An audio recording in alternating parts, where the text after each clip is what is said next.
name is Ellie Lamb. And I'm Kristan. And this is our presentation on the musical Hamilton. Initially, we both chose to explore this musical as we had made several references back to it in our portfolio and comparison table.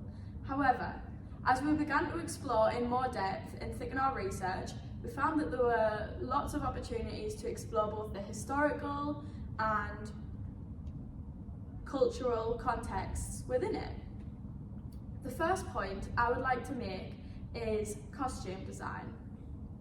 I feel as though Lin-Manuel Miranda is known for having quite immersive feels within his productions as both a director and an actor. And I truly feel as though Hamilton helps portray that immersive behaviour as an actor and an audience member. Seeing the role in costume truly helps further that presentation. The costumes within Hamilton really help demonstrate the plot, as we see the women in tight corsets and the men often in suits. And Alexander Hamilton, you can see how his outfits and costumes kind of follow along with his personal journey, how at the start he's not known for having much money, but gradually towards the end you can see how his marrying into a rich family kind of influences his style choices and behaviours. The next point I would like to make is choreography. When exploring choreography, it's evident within Hamilton that there is quite a hip-hop feel to the choreography, as well as elements of physical theatre.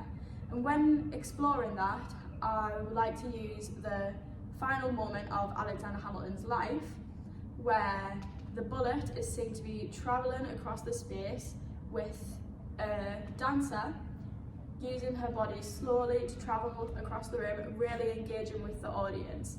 However, when referring back to the elements of hip-hop, I would like to use Katherine Dunham, who is an African-American choreographer, as a key example to further this.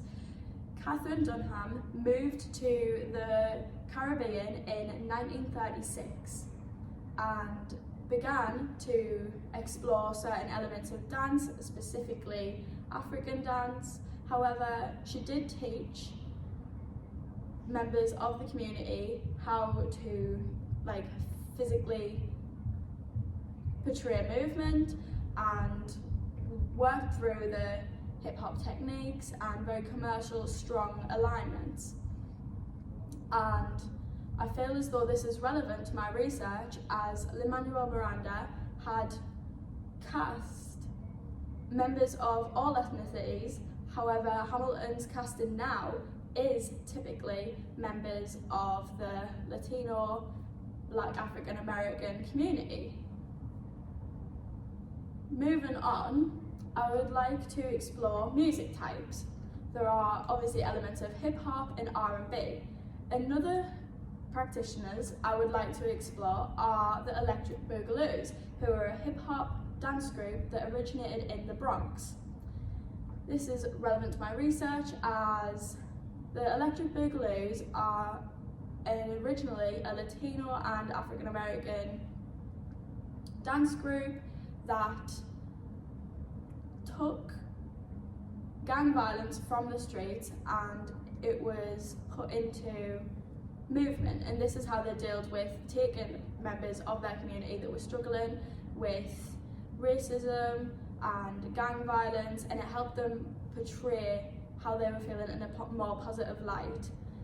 This really helped the more further communities in New York, and I feel as though Lin-Manuel Miranda's inclusion of different casting and breaking that mould that theatre had previously cast helped kind of further that in the industry and build more inclusivity.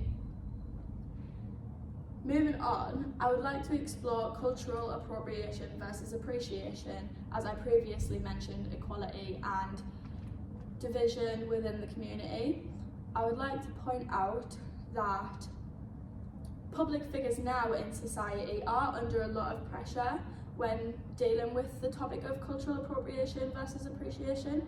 A key example being the online article of The Independent in 2020, where they took images from Kim Kardashian, who had previously done African American braids. Kim Kardashian was previously under a lot of hate for this, and it became a topic of conversation online on whether it was appropriate, whether she was showing appreciation for the African society, or whether it was kind of taking that heritage and claiming it as her own, as Kim Kardashian has no African heritage that is known. It's clear to point out that it put a lot of pressure on celebrities, and it's almost kind of, not to say accepted, however it's socially known that celebrities are always under pressure, and some scandals have been pushed aside. I feel as though Lin-Manuel Miranda's inclusion of different cultural backgrounds and ethnicities within the theatre productions has allowed for more communities to kind of feel welcomed in theatre, and that's really it's helped society move forward. You will see a lot more of different ethnic backgrounds in casting productions, and there is less of a typecast, as now there is more inclusivity, and this ranges from gender, sexuality and race all in one. I would finally like to make the point that there are loads of different aspects, and I feel as though Lin-Manuel Miranda's kind of inspired by other practitioners, and I feel as though these all tie together to help further the representation of how he has truly influenced the theatre community through his pieces, as Hamilton is now on different streaming services, you can see it live. However, I think it truly became popular during COVID when it became accessible to all people, whether you could go to the theatres, you could watch it online, you would be able to pause for the interview. It truly became accessible to all. This links into Kristan's work. Yes, I would first like to talk about the historical aspect behind Hamilton and the life of Alexander, who was able to travel to New York City to pursue his dreams through his successful writing style during his time in the Caribbean islands.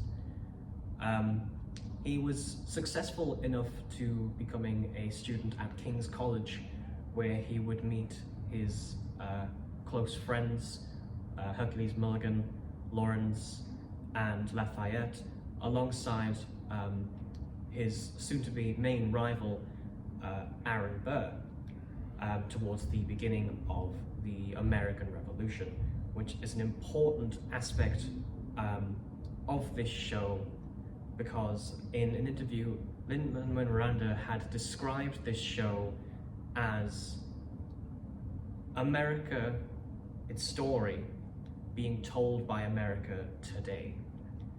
And that's a very powerful line, given, as Ellie has already discussed, the casting within Hamilton is very diverse.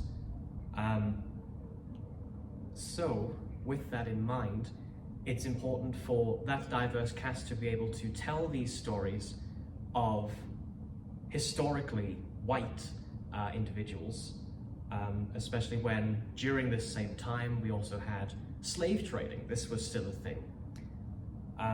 But obviously I will not dabble on that because that's not my point. But the vocal aspect of it is Lin wanted his audience to not just understand this story, but to feel the story that was being portrayed on stage. This he did through his amazing use of vocal tones, which worked perfectly with different characters that you will meet throughout the years of Alexander's life throughout the production of Hamilton.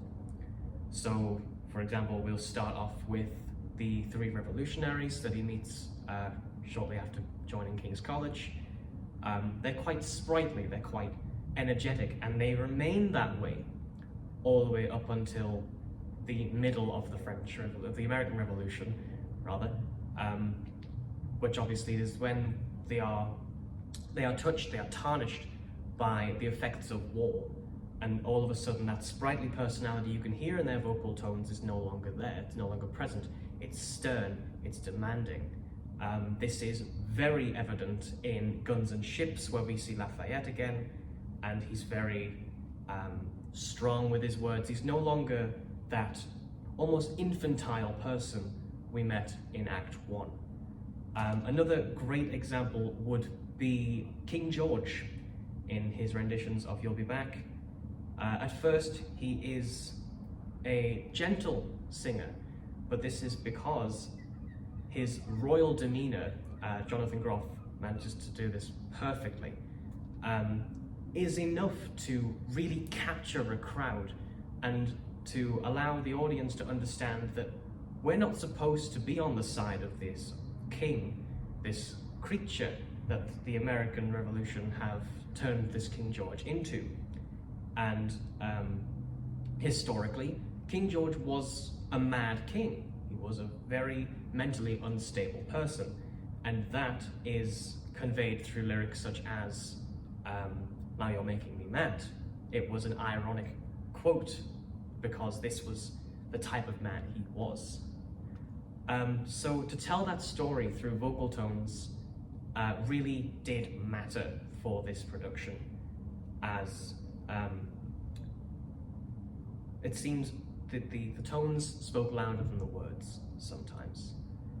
Again, evident in things like It's Quiet Uptown, where everything is quite literally very quiet, there's no crescendos, everything is basically a musical solemn whisper, and it just hits the audience in ways that not very many numbers or not very many musicals are able to do.